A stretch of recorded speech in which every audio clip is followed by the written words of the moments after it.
I've also, of course, having been around the world 37 times, I've run into a great deal of philosophy and so forth, but I assure you that to me, this is, whatever we're talking about here is untalkable. You can just go so far. I'm dealing with absolute mystery. But I began to try to find out some words that would seem to me to be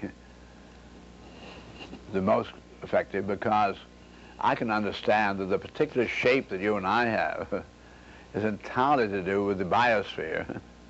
The particular one little planet we're beyond that's suitable to the fact it's the only one we know that has any water, and we are more than 90% water. That we are this is a sensing mechanism that can be regenerated here. I went to talk to you about the telephone the other day, Joe and the telephone. Do you remember the red telephone? That we're not the telephone, but this is the sensing equipment, so forth. You use it for the communication. But that's the kind of sensing equipment you have. There's only one little planet, there might be another one like it, but if any other kind of a planet has something else. Yet the sensing mechanism would probably be very necessary all through the universe. And therefore I began to see that we might very deliberately have been designed to be problem solvers and being given access to having in mind the discovering principles which no other creature we know of has the capability to deal in principle. That we're given this capability so that we really could be very important kind of local monitors in maintaining the eternally regenerative integrity of the universe. I want to get to the nearest expression that I can of this phenomenon that I speak of, this is omniscience, omnipotence. I simply talk about it as the great integrity. I found it quite interesting. Some of my Japanese friends said that they used the word Yamato in that same way. But some other Japanese said they don't really have quite that same meaning to it. But anyway, that's that I find there are a number of generalized principles that I then have what I call it. You and I use the word truth, and I see truth as special case. This is truth, so that was an apple.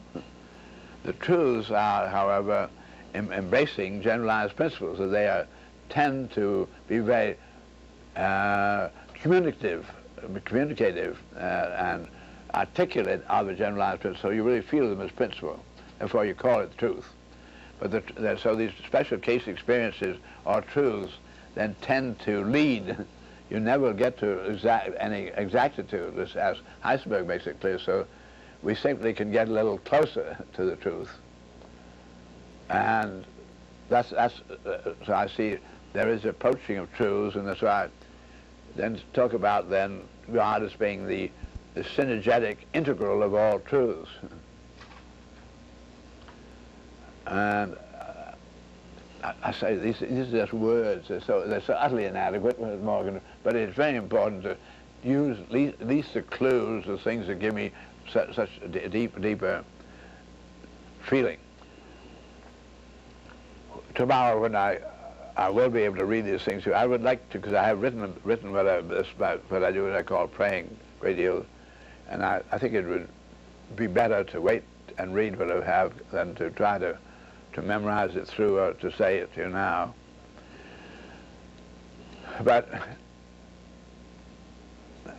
I just have to have you understand that in all the things I've done, absolutely nothing is compared to the only thing really is counted all the way through has been my really utterly deep feeling of God.